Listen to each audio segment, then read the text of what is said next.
Hi students, today we are going to be discuss about the functional units of a computer system. So generally we will call it as the block diagram of computer system. In generally we will define that a computer system is a fast electronic device which accepts the user input data, process the data and produce the desired output. So when now you go for this one, the computer will consist of several functional units. So in general they will define a computer consists of 5 functional units as shown below.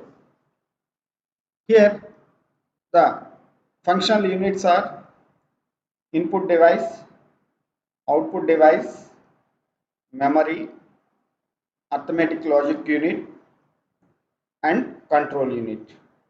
So sometimes we will call that the computer system will consist of IO devices, that is input output devices, and this is represented as a CPU. So that means within the CPU we are having ALU, arithmetic logic unit, control unit and memory unit. So here we will discuss one by one.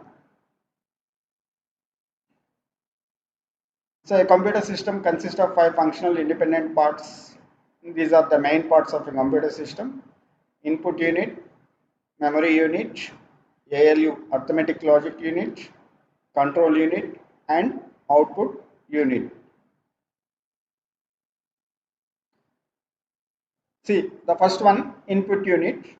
Computer accepts high level language program or coded information, simply data through input unit. So generally we will define that the input device is an interface between user and a computer. If the user wants to enter some information into a computer system, means he requires one input device. Through an input device only the user can enter the information into a computer system. For example, I want to enter some text information.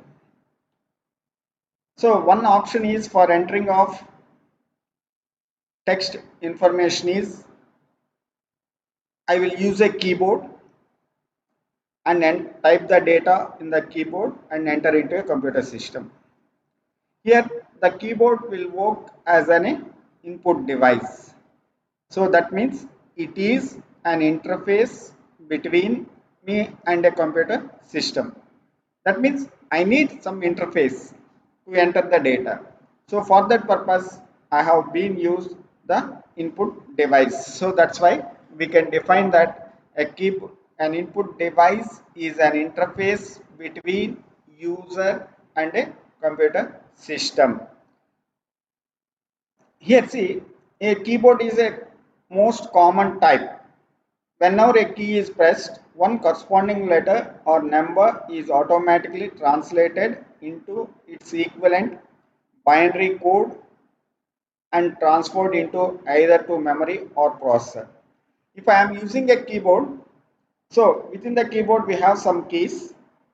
Whenever I press one key, either it may be a letter or a number, automatically it will be converted into its ASCII character because of the computer can understand only the binary data.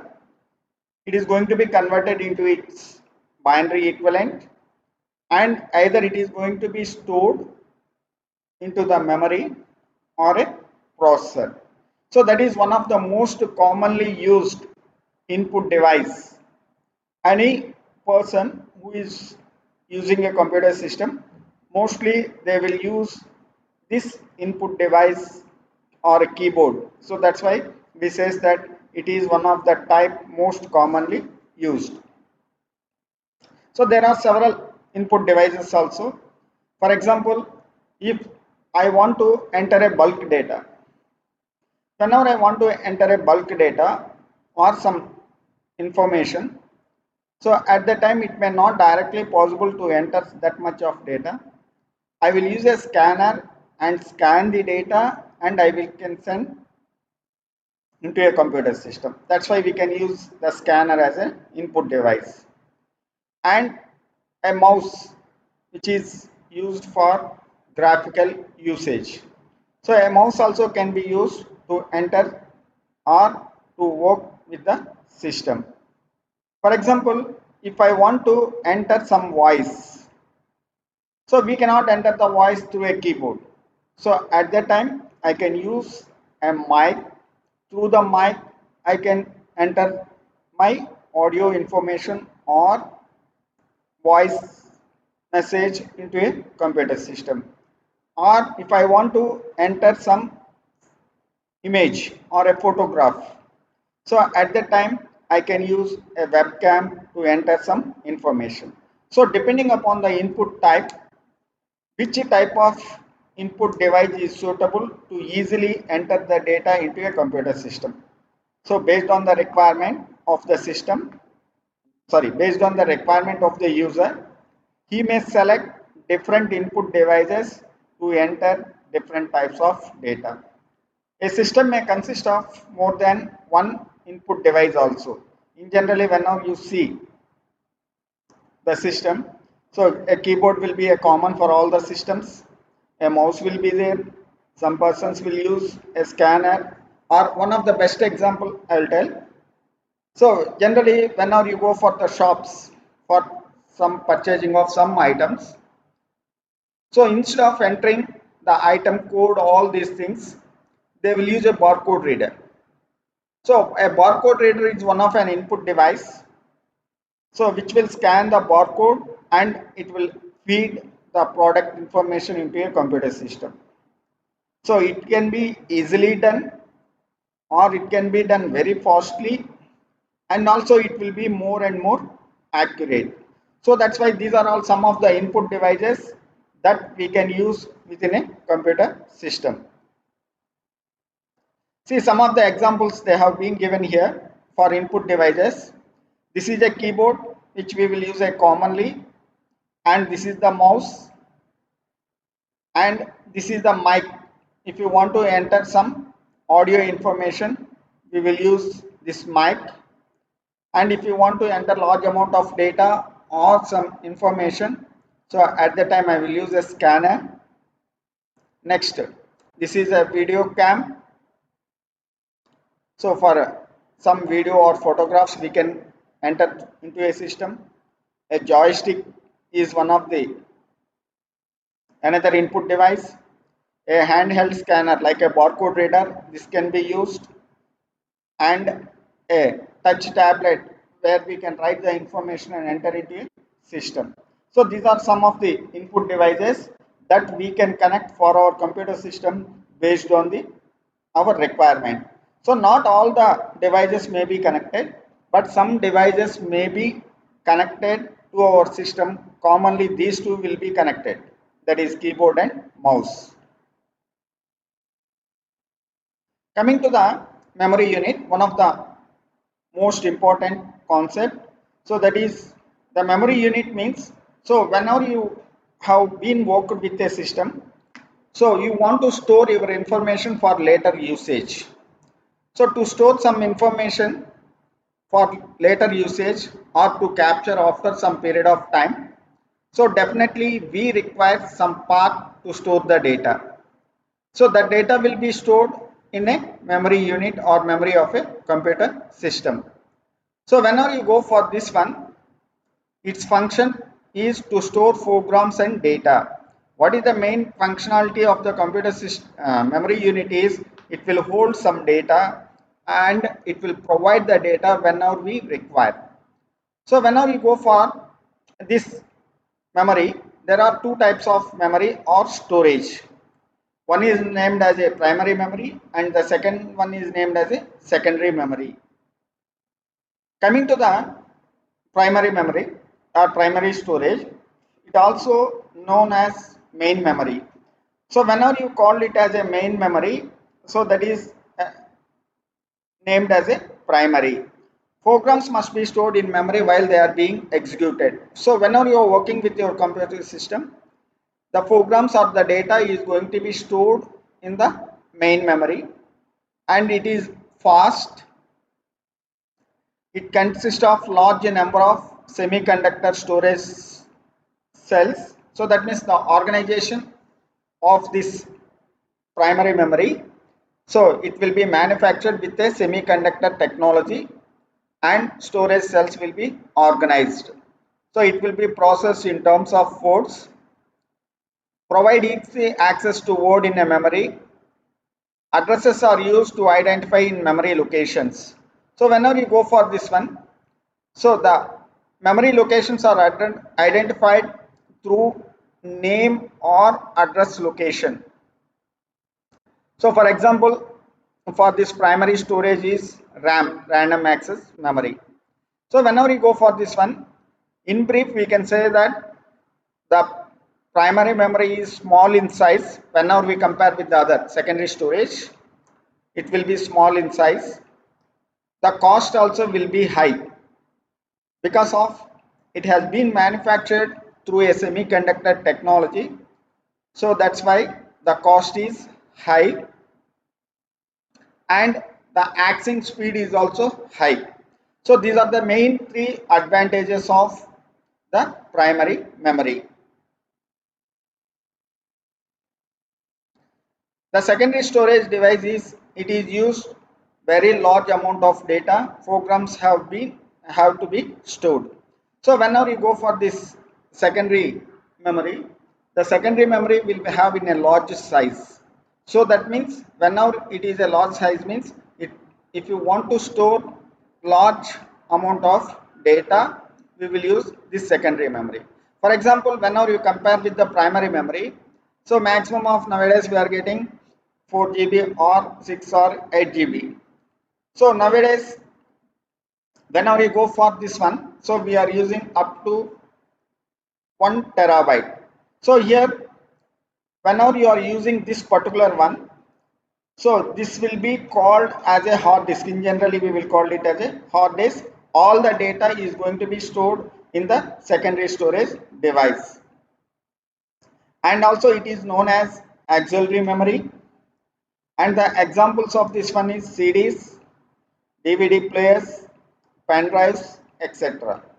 So whenever you compare with the primary memory, the secondary memory will be big in size because of we can store large amount of data, and also the cost of the secondary memory is less whenever we compare with the primary memory because of the manufacturing material will be the ferrite core materials of this one. So that's why the cost will be less, and the accessing speed also will be less. These are some of the disadvantages whenever compared with the secondary, sorry, primary memory. With the when we compare with the primary memory, speed is less. So that's why whenever a speed is less means, so that is one of the disadvantage. But here the thing is we can get a large amount of storage with less cost.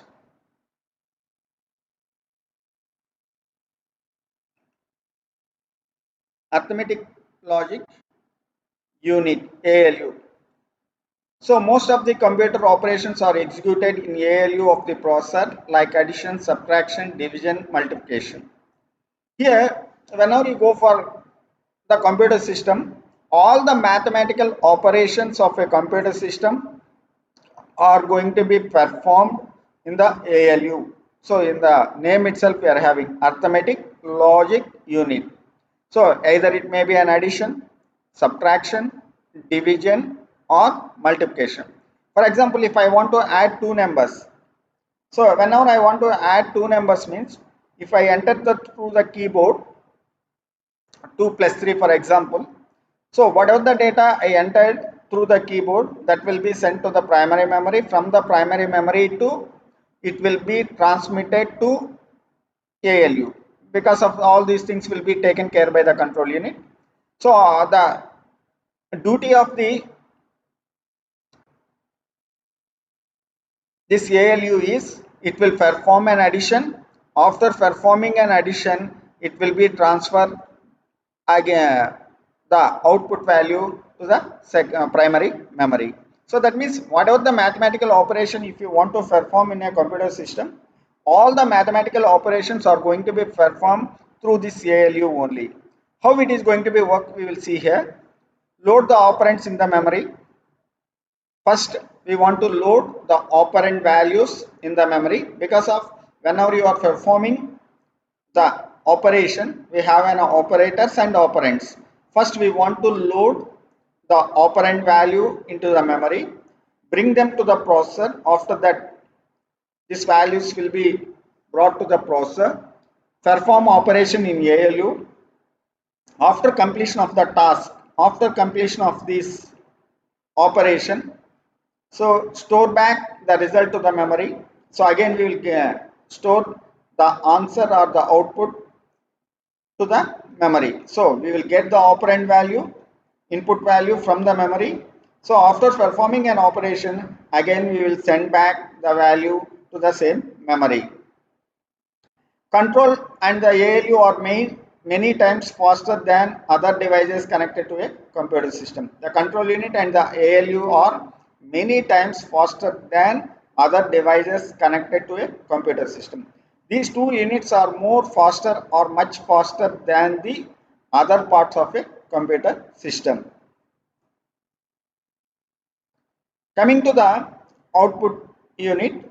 So in generally, the output unit means we can define that the output unit or the output device is an interface between system and an user. See, already we have defined.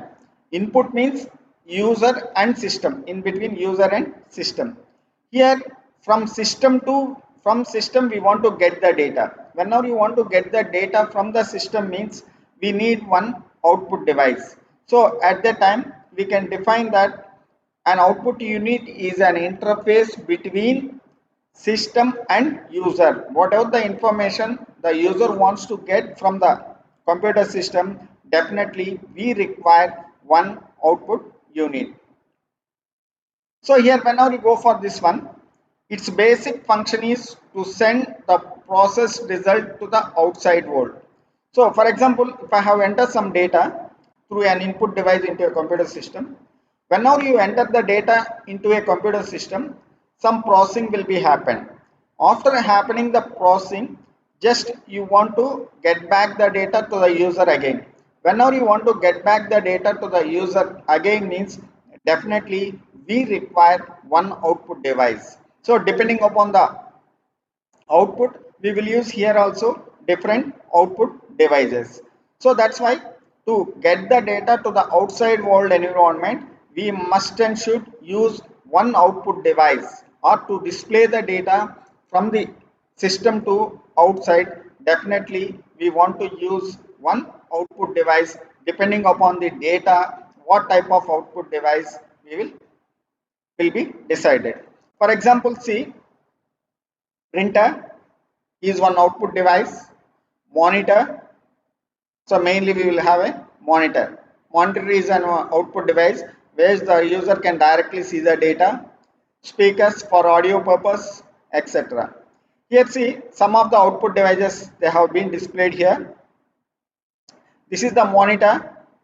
Whatever the data you are entering, you can view the data on the monitor to the outside. So that's why it is called as a output device. And this is a printer.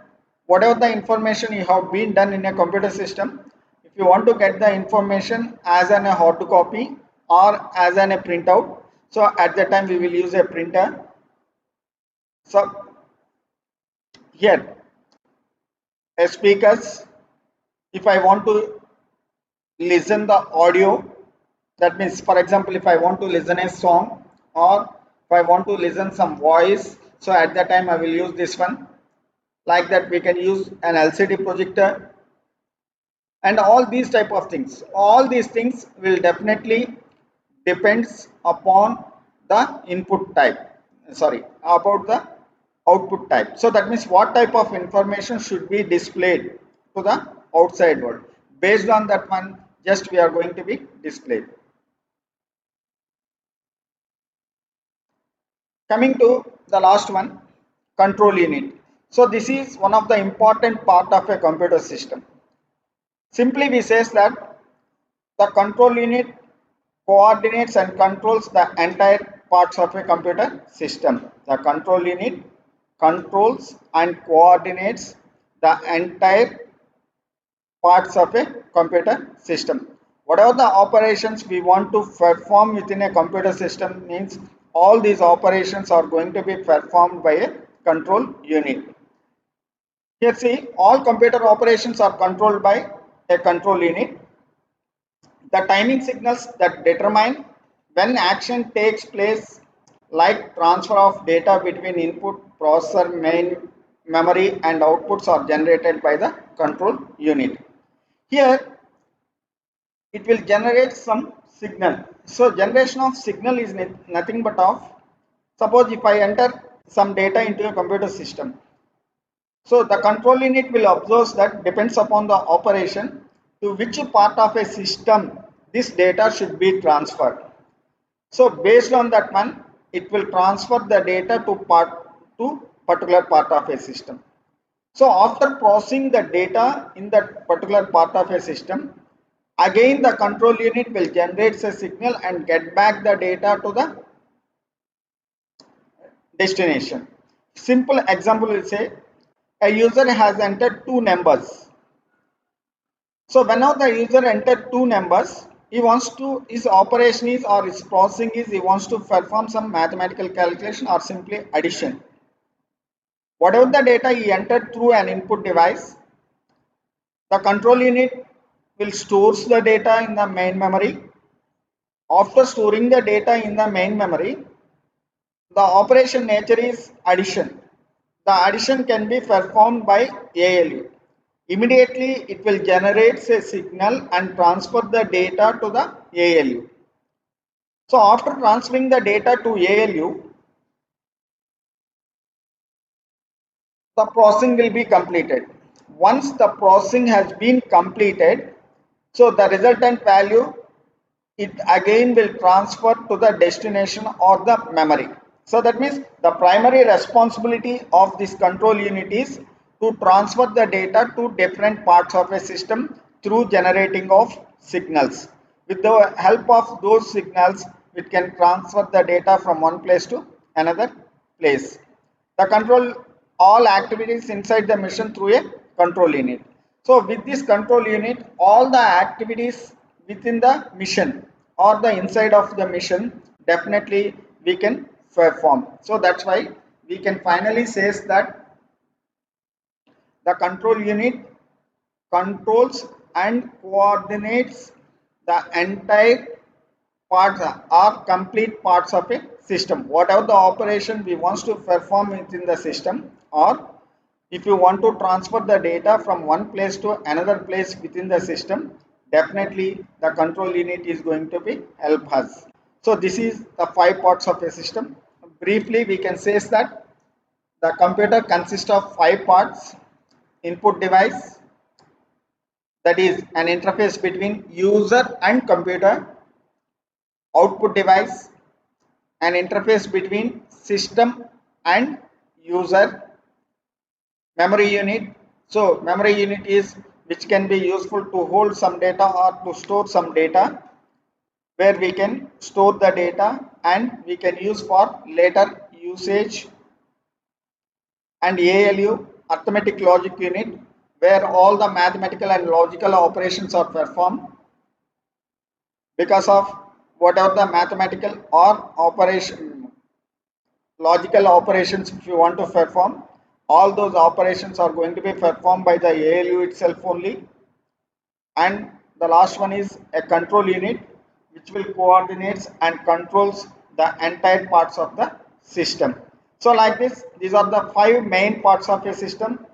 So with these main parts, a computer system is organized. Generally we will say that by combining of these 5 units, we will call it as a block diagram of a computer system. Thank you.